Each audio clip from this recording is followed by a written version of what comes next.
నమస్కారం QK news వార్తలకు స్వాగతం. ముందుగా వార్తల్లోని ముఖ్యాంశాలు. కోనసీమలో తుఫాన్ నష్టాలను పరిశీలించిన డిప్యూటీ సీఎం పవన్. కొబ్బరి తోటల నష్టం రైతుల జీవనాధారంపై ప్రభావమన్న పవన్. బాధిత రైతులకు ప్రభుత్వం అండగా ఉంటుందని హామీ. కోనసీమ పునరుజ్జీవనానికి చర్యలు చేపడతామని స్పష్టం.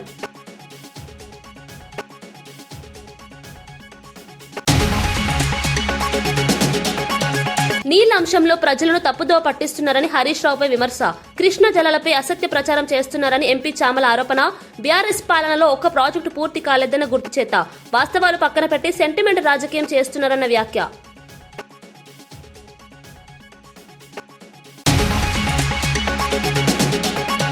స్థానిక ప్రజాప్రతినిధుల అభిప్రాయం తర్వాతనే రుషికొండ భవనాలపై ప్రభుత్వ నిర్ణయం ఉంటుందని ఎమ్మెల్యే గంటా శ్రీనివాసరావు. ఈ మేరకు బీజేపీ ఎమ్మెల్యే విష్ణుకుమార్ రాజు సూచించారన్న గంటా.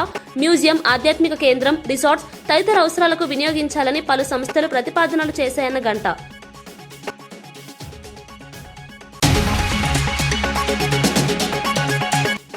కొత్త సంవత్సరం వేడుకలు మందుబాబులకు సిపి సజ్జనార్ హెచ్చరిక. మద్యం తాగి వాహనాలతో రోడ్లపైకి వస్తే ఉపేక్షించేది లేదన్న సజ్జనార్. భారీ జరిమానాతో పాటు వాహనాలను జప్తు చేస్తామని హెచ్చరిక. ర్యాష్ డ్రైవింగ్, న్యూసెన్స్ చేస్తే కఠిన చర్యలు ఉంటాయన్న సజ్జనార్. కొడాలి నాని, వల్లభనేని వంశీ నా మాట వినలేదు, అందుకే ఈ కష్టాలు అన్న గోరంట్ల బుచ్చయ్య చౌదరి. విభజన సమస్యలను జగన్, కేసీఆర్ పరిష్కరించలేకపోయారన్న బుచ్చయ్య. కేసీఆర్ తనకంటే జూనియర్ అని వ్యాఖ్య. జగన్ ఒక డిక్టేటర్ అని విమర్శ.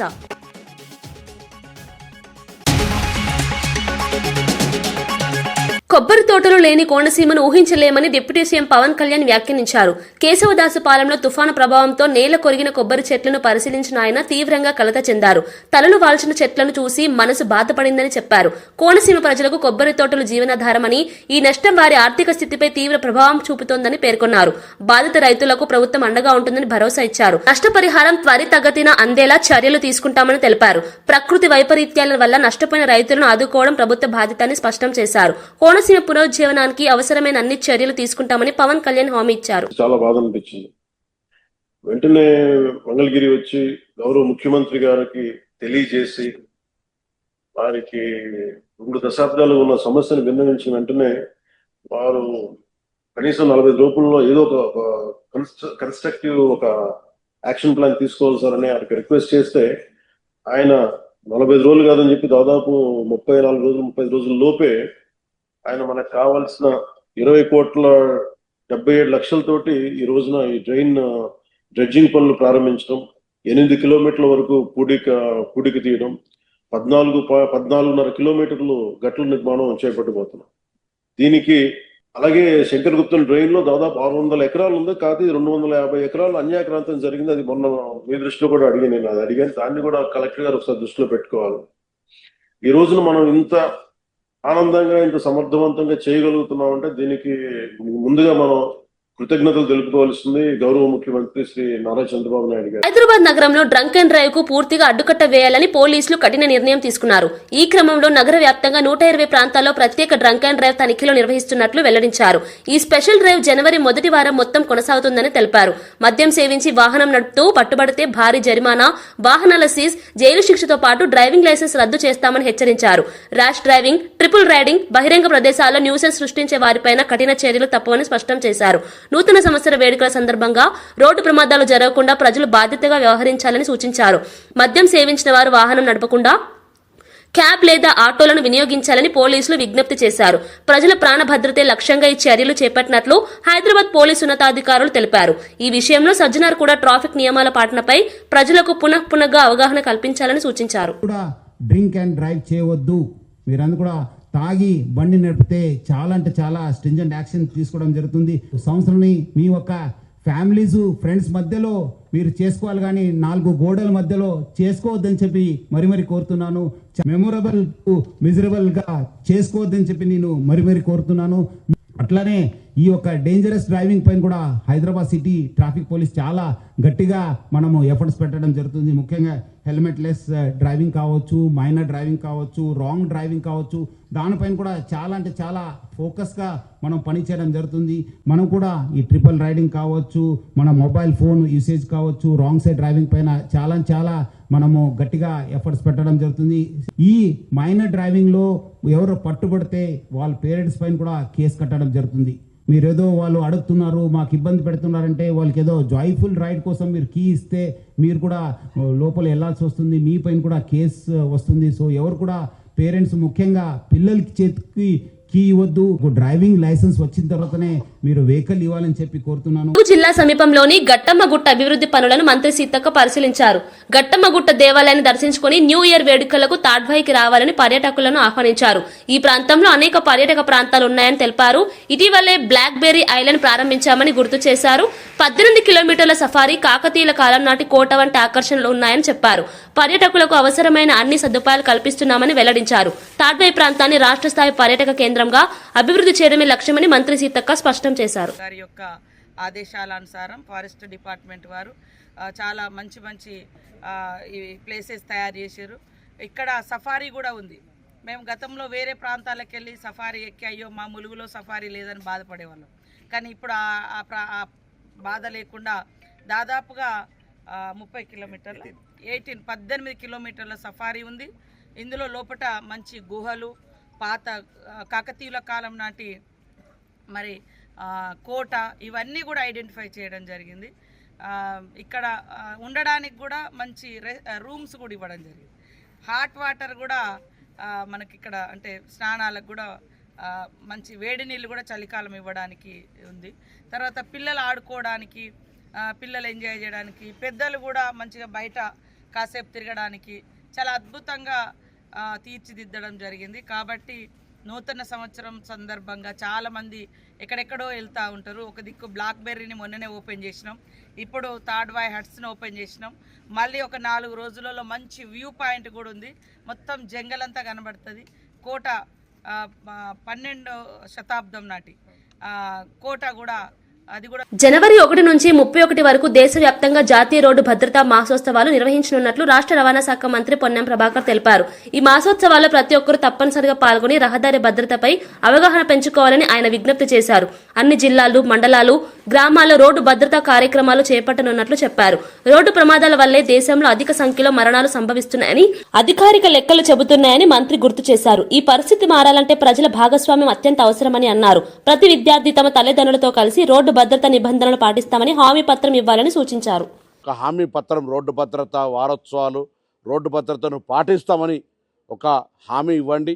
అదేవిధంగా ప్రతి పాఠశాల రోడ్డు భద్రతకు సంబంధించినటువంటి ఒక క్లబ్లో జాయిన్ కాండి. రవాణా శాఖ తరఫున సూచనలు పాటించండి. హెల్మెట్ ధరించండి, మద్యం దాగి నడపకండి. అదేవిధంగా రోడ్డు సిగ్నల్స్ను, జెబ్రా లైన్స్ను కరెక్ట్గా పాటించండి. రాంగ్ రూట్లో ప్రయాణం చేయకండి. అతివేగం మంచిది కాదు, త్రాగి నడపడం మంచిది కాదనేటువంటి ప్రధాన సూత్రాలతోటి ఒక ప్రాణం విలువను చెప్పే ప్రయత్నం చేస్తూ ఉంది రవాణా శాఖ. నిన్న కూడా రాష్ట్ర తెలంగాణ పోలీస్ శాఖ చనిపోయిన వాళ్ళ సంఖ్యలో మరణాలు రోడ్డు యాక్సిడెంట్ల వల్లనే ఎక్కువ చనిపోయినటువంటి సంఖ్య చెప్తున్నటువంటి పరిస్థితి దృష్ట్యా రవాణా శాఖ తీసుకునే ఈ కార్యక్రమం లోపల రాష్ట్ర వ్యాప్తంగా ప్రజాప్రతినిధులు, అధికారులు, ప్రజలు, విద్యార్థులు అందరూ కూడా భాగస్వామ్యమై రోడ్డు భద్రతా మాసోత్సవాల లోపల మీ భాగస్వామ్యాన్ని ఇచ్చి ప్రాణాలకు రక్షణగా, ప్రజలకు ఒక మంచి రహదారి రక్షణ ఉండే విధంగా భాగస్వాములు కావాలని రాష్ట్ర రవాణా శాఖ మంత్రిగా ప్రజలందరికీ విజ్ఞప్తి చేస్తా ఉన్నాను. ఆంధ్రప్రదేశ్లో పాస్టర్లకు 12 నెలల గౌరవ వేతనాన్ని విడుదల చేయడంపై కాకినాడలో సంబరాలు నిర్వహించారు. కూటమి ప్రభుత్వం తీసుకునే నిర్ణయానికి కృతజ్ఞతగా థ్యాంక్ యూ సీఎం సార్ కార్యక్రమం చేపట్టారు. క్రిస్టియన్ కౌన్సిల్ ఆంధ్రప్రదేశ్ రాష్ట్ర అధ్యక్షుడు పాస్టర్ మోసా అబ్రహాం ఆధ్వర్యంలో ఈ కార్యక్రమం నిర్వహించారు. మతపరమైన సేవలు అందిస్తున్న పాస్టర్లకు గౌరవ వేతనం ఇవ్వడం ఎంతో అవసరమని నాయకులు పేర్కొన్నారు. ఈ నిర్ణయం వల్ల వేలాది పాస్టర్ల కుటుంబాలకు భరోసా కలిగిందని తెలిపారు. మతాల మధ్య సమానత్వం, సామాజిక సమరసతకు ఇది నిదర్శనమని వారు అభిప్రాయపడ్డారు. కూటమి ప్రభుత్వం అన్ని వర్గాల సంక్షేమానికి కట్టుబడి ఉందని ఈ సందర్భంగా స్పష్టం చేశారు. పాస్టర్ల సేవలను గుర్తించిన ప్రభుత్వానికి కృతజ్ఞతలు తెలిపారు. అందుకు కృతజ్ఞతగాను ఈరోజు ఈ యొక్క ప్రెస్ మీట్ ఏర్పాటు చేసి ముఖ్యమంత్రి వర్యులు నారా చంద్రబాబు నాయుడు గారికి, అలాగే డిప్యూటీ ముఖ్యమంత్రి వర్యులు పవన్ కళ్యాణ్ గారికి, అలాగే మా ప్రియమిత్రులు ఈ యొక్క పథకం అమల్లోనికి రావడానికి ముఖ్య కారకులు యువగలం పాదయాత్రలో వారు గౌరవవేతనం అనే పథకాన్ని తిరిగి అమల్లోకి తీసుకొస్తామని మాటిచ్చారు. ఆ మాటను ప్రకారంగానే ఈ గౌరవవేతనం అమల్లోకి తీసుకొచ్చిన నారా లోకేష్ గారికి ప్రత్యేకమైన ధన్యవాదాలు తెలియజేస్తున్నాం సేవకులందరి పక్షంగా. ఈరోజు రాష్ట్రంలో వివిధ విషయాల్లో నారా లోకేష్ గారు స్పందిస్తూ ఉన్నారు. చాలా ఘనమైన స్థాయిలో స్పందిస్తున్నారు. ఏ సమస్యను వారి దృష్టికి తీసుకువెళ్ళినా ఆ సమస్యను వెంటనే, ముఖ్యంగా సమస్య అనేది క్రైస్తవుల పక్షంగా జరిగే వివిధ కారణాల వల్ల జరిగే సమస్యలన్నింటినీ తీసుకెళ్లడం జరుగుతూ ఉంది. వాటన్నిటిని స్పందించి లోకేష్ గారు, కొడాలి విజయ్ గారు, చంద్రబాబు గారు ఈ విషయాల్లో ముందుకొచ్చి ఈ కార్యక్రమంలో ముందుంటున్నారు. మరి మేము అడిగిన ప్రతి అంశాన్ని వారు ముందుకు తీసుకురావడం జరిగింది.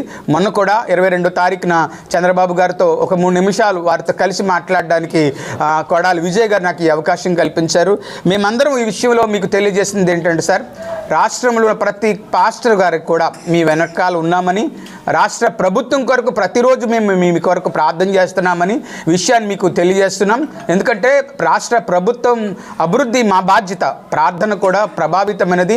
మీరు చేసే ప్రయత్నానికి మా ప్రార్థన వెనువెంటనే ఉంది. ప్రతి నెల 1వ తారీఖున క్రిస్టియన్ కౌన్సిల్ ఆఫ్ ఆంధ్రప్రదేశ్ తరపున ఇక్కడే మేము ప్రార్థనలు జరిపిస్తున్నాం. రాష్ట్ర ప్రభుత్వం కొరకు, చంద్రబాబు కొరకు, లోకేష్ గారి కొరకు, పవన్ కళ్యాణ్ కొరకు, రాష్ట్రంలోని మంత్రులందరి కొరకు మేము ప్రార్థన చేయడం కూడా జరుగుతూ ఉంది. మరి ఈరోజు సేవకులు అందరం కలిసి మీకు కృతజ్ఞత తెలపడానికి, కేక్ కట్ చేసి ఈ థ్యాంక్స్ గివింగ్ చెప్పడానికి మేము ఈ ఏర్పాట్లు మేము చేసుకున్నాం sir. Thank you CM sir, thank you CM sir, thank you Lokesh sir, thank you.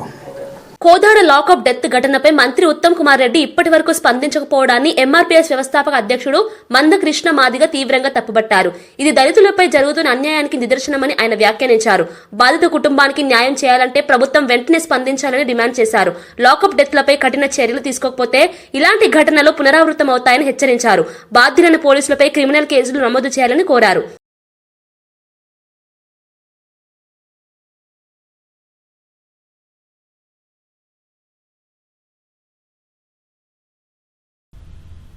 నేరుగా నేను ఉత్తమ్ కుమార్ రెడ్డి గారి దృష్టికి తీసుకొచ్చా.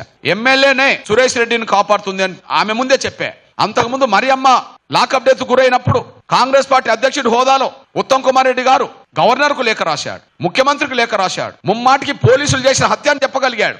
కానీ ఆయన సొంత జిల్లాలో ఇప్పుడు వాళ్ళ శ్రీమతి గారు ప్రాతినిధ్యం వహిస్తున్న కోదాడలోనే ఒక లాకప్ డెత్ జరిగితే ఇంతవరకు ఒక మంత్రి హోదాలో కనీసం దాన్ని ఖండించలేదు.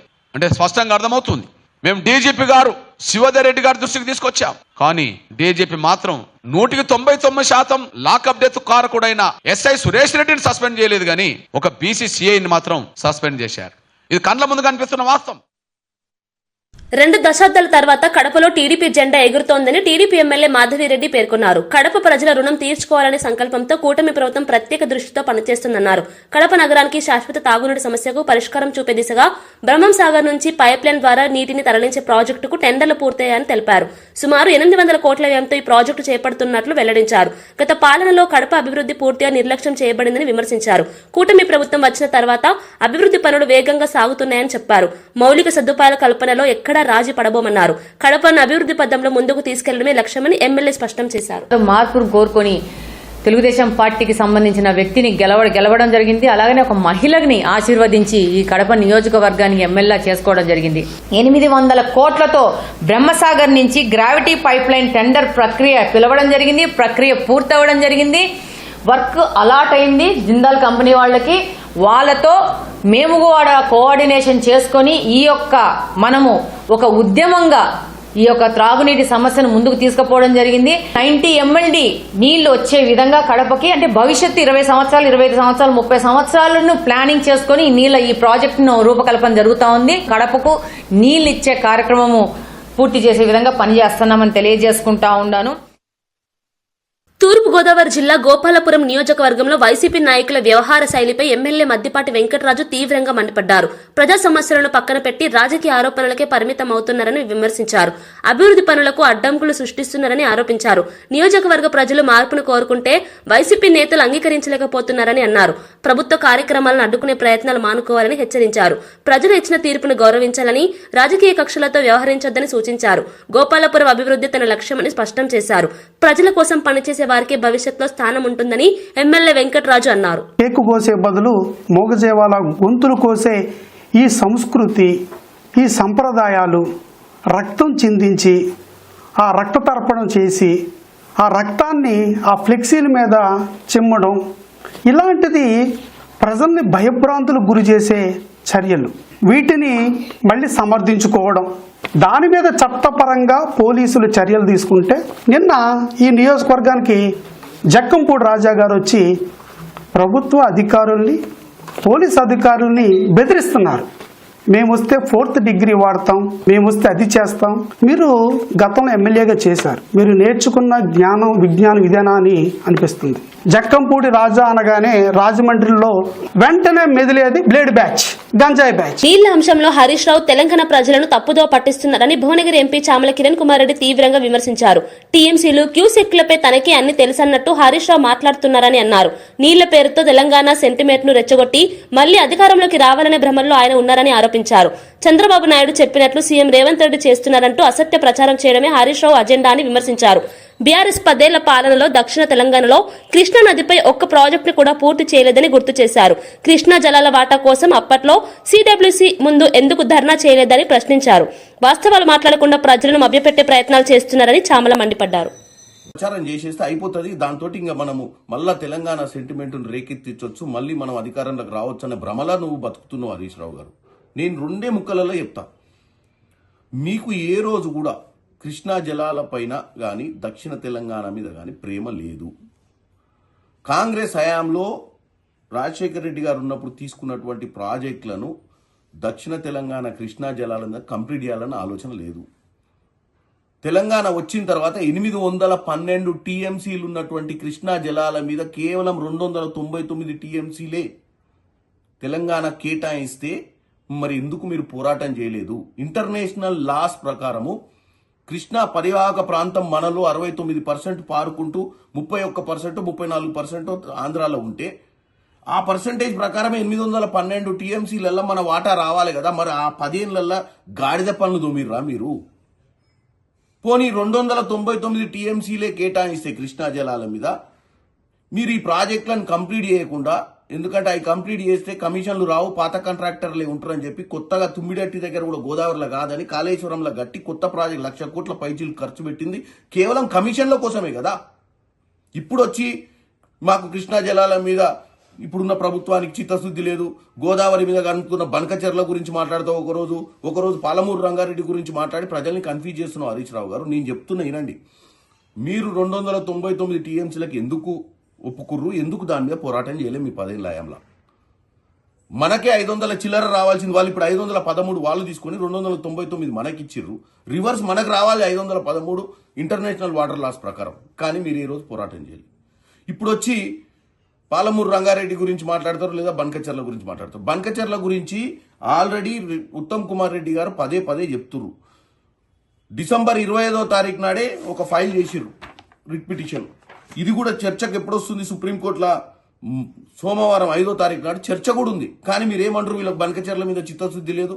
ఆ రేవంత్ రెడ్డి గారు చంద్రబాబు నాయుడు గారి మాటలు విని చంద్రబాబు నాయుడు గారికి వాళ్ళ గురువు గారికి ఏదో చేస్తున్నారని చెప్పి ఉట్టిగా సెంటిమెంట్ రేకెత్తిచ్చినట్టు మాట్లాడుతున్నావు. ఎందుకంటే తెలంగాణ సెంటిమెంట్ తోటి మళ్ళీ అధికారంలోకి రావాలంటే ఇదే నీళ్ల గురించి మాట్లాడి ఇదివరకు మీ మామ అధికారంలోకి వచ్చిండు, నీళ్లను మొత్తం ఏం చేసిండు మనకు అర్థమైపోయింది. కాళేశ్వరం గట్టి కమిషన్లు దండుకుండు, నీళ్లు నిధులు నియామకాలను ఏ తుంగలోకి దొక్కిన మీరు మళ్ళా ఇప్పుడు. విశాఖ జిల్లా తర్లువాడలో గూగుల్ కార్యాలయ ఏర్పాటుకు సంబంధించి కీలక ప్రకటన చేశారు ఎమ్మెల్యే గంటా శ్రీనివాసరావు. సింహాచలం దేవస్థానం భూములు అవసరమైతే వాటి విలువకు సమానమైన భూములను ప్రభుత్వం అందిస్తుందని హామీ ఇచ్చారు. దేవస్థాన ఆస్తులకు ఎలాంటి నష్టం జరగకుండా పూర్తి పారదర్శకతతో నిర్ణయాలు తీసుకుంటామని స్పష్టం చేశారు. ఐటీ రంగంలో విశాఖను మరింత ముందుకు తీసుకెళ్లే దిశగా ప్రభుత్వం అడుగులు వేస్తుందని తెలిపారు. గూగుల్ వంటి అంతర్జాతీయ సంస్థ రావడం వల్ల ఉపాధి అవకాశాలు పెరుగుతాయని, యువతకు లాభం చేకూరుతుందని అన్నారు. అభివృద్ధి, ఆధ్యాత్మిక విలువలు రెండింటినీ సమతుల్యంగా కాపాడే విధానమే ప్రభుత్వ లక్ష్యమని గంటా శ్రీనివాసరావు పేర్కొన్నారు. అక్కడ సింహాచలం సంబంధించి కూడా ఇవ్వాలనుకుంటున్నారు. ఫైనల్గా ఇచ్చేటప్పుడు దానికి సింహాచలం భూములు ఎవరికైనా ఇస్తే ఏం చేయాలనేది మాకు ఆల్రెడీ ఒక ప్రొసీజర్ ఉంది. దానికి ఆల్టర్నేటివ్ ల్యాండ్, మనకి ఏ వాల్యూ ఉంటుందో ఆ వాల్యూకి సరిపోయేంత ల్యాండ్ వాళ్ళకి ఇవ్వాలి. ఇప్పుడు మనం సింహాచలంకి ఇప్పుడే చేస్తాం. వైజాగ్ అనేది ఒక ఎకనామిక్ హబ్గా మారిపోతా ఉంది. డేటా సెంటర్స్ అయితే గూగులే కాదు, గూగుల్తో పాటు మొత్తం 6 గిగావాట్ ఈ డేటా సెంటర్స్ వైజాగ్ రాబోతా ఉన్నాయి. మొత్తం ఇందులో మెజారిటీ ఐటీ కానీ టూరిజం కానీ ప్రాజెక్టులన్నీ కూడా మన భీమిలి నియోజకవర్గంలో వస్తూ ఉన్నాయి. స్థానిక శాసనసభ్యులు నాకు కూడా చాలా ఆనందంగా ఉంది. మా కార్పొరేటర్లు కానీ మా నాయకులందరూ కూడా ఎప్పటికప్పుడు దానికి సహకరిస్తూ ఉన్నారు. భవిష్యత్తులో భీమిలి అనేది ఒక మోడల్ నియోజకవర్గం చేయడం కోసం అందరం కూడా కృషి చేస్తాం. అభివృద్ధిని అడ్డుకుంటే వైసీపీ రాజకీయ సమాధి ఖాయమని మంత్రి కొల్లు రవీంద్ర హెచ్చరించారు. అర్ధరాత్రి ఆకతాయిలు అల్లర్లు చేస్తే కఠిన చర్యలు తీసుకుంటామని స్పష్టం చేశారు. జూదాల నిర్వాహకులపై నిఘా పెంచినట్లు తెలిపారు. నూతన సంవత్సర వేడుకల నేపథ్యంలో శాంతి భద్రతలకు విఘాతం కలిగిస్తే కేసులు నమోదు చేస్తామని హెచ్చరించారు. ఇంటికి తాళం వేసి వెళ్లేవారు పోలీసులకు సమాచారం ఇవ్వాలని సూచించారు. విలువైన వస్తువుల భద్రతపై జాగ్రత్తలు పాటించాలని ప్రజలకు విజ్ఞప్తి చేశారు. శాంతి భద్రతలు కాపాడటమే ప్రభుత్వ లక్ష్యమని అన్నారు. అభివృద్ధి కార్యక్రమాలకు ప్రజల సహకారం అవసరమని, చట్టాన్ని చేతుల్లోకి తీసుకుంటే ఉపేక్షించబోమన్నారు.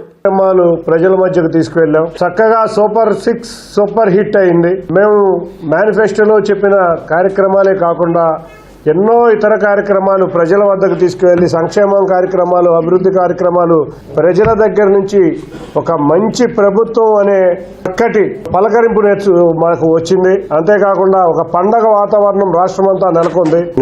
గన్నవరం కలపాలని, నూజివీడు కలపాలని ఎన్నో అర్జీలు వచ్చినాయి.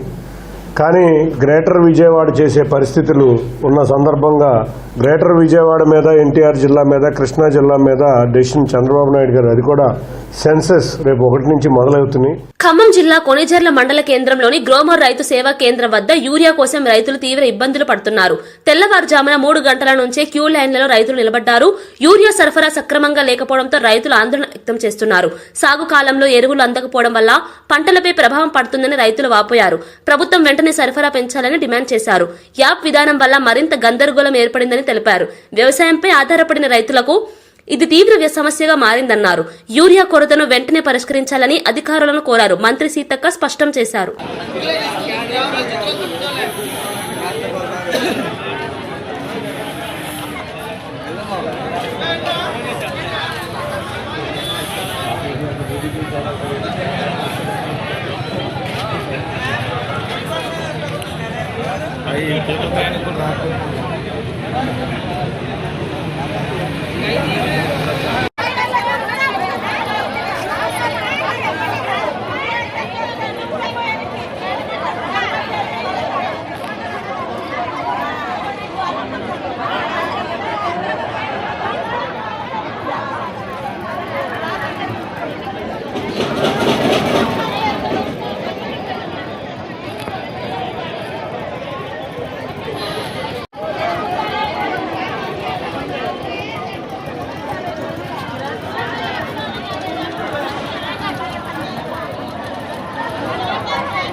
వార్తలు ముగించే ముందు ముఖ్యాంశాలు మరోసారి.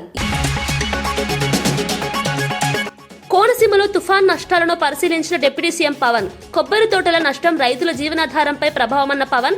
బాధిత రైతులకు ప్రభుత్వం అండగా ఉంటుందని హామీ. కోనసీమ పునరుజ్జీవనానికి చర్యలు చేపడతామని స్పష్టం.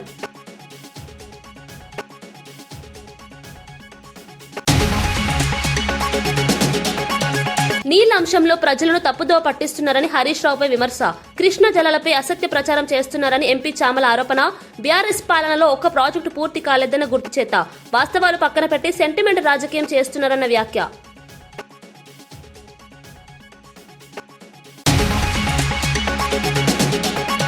స్థానిక ప్రజాప్రతినిధుల అభిప్రాయం తర్వాతనే రుషికొండ భవనాలపై ప్రభుత్వ నిర్ణయం ఉంటుందని ఎమ్మెల్యే గంటా శ్రీనివాసరావు. ఈ మేరకు బీజేపీ ఎమ్మెల్యే విష్ణుకుమార్ రాజు సూచించారన్న గంటా.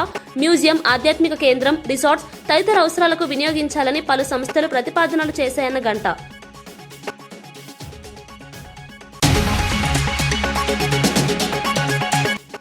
కొత్త సంవత్సరం వేడుకలు మందుబాబులకు సిపి సజ్జనార్ హెచ్చరిక. మద్యం తాగి వాహనాలతో రోడ్లపైకి వస్తే ఉపేక్షించేది లేదన్న సజ్జనార్. భారీ జరిమానాతో పాటు వాహనాలను జప్తు చేస్తామని హెచ్చరిక. ర్యాష్ డ్రైవింగ్, న్యూసెన్స్ చేస్తే కఠిన చర్యలు ఉంటాయన్న సజ్జనార్. కొడాలి నాని, వల్లభనేని వంశీ నా మాట వినలేదు, అందుకే ఈ కష్టాలు అన్న గోరంట్ల బుచ్చయ్య చౌదరి. విభజన సమస్యలను జగన్, కేసీఆర్ పరిష్కరించలేకపోయారన్న బుచ్చయ్య. కేసీఆర్ తనకంటే జూనియర్ అని వ్యాఖ్య. జగన్ ఒక డిక్టేటర్ అని విమర్శ.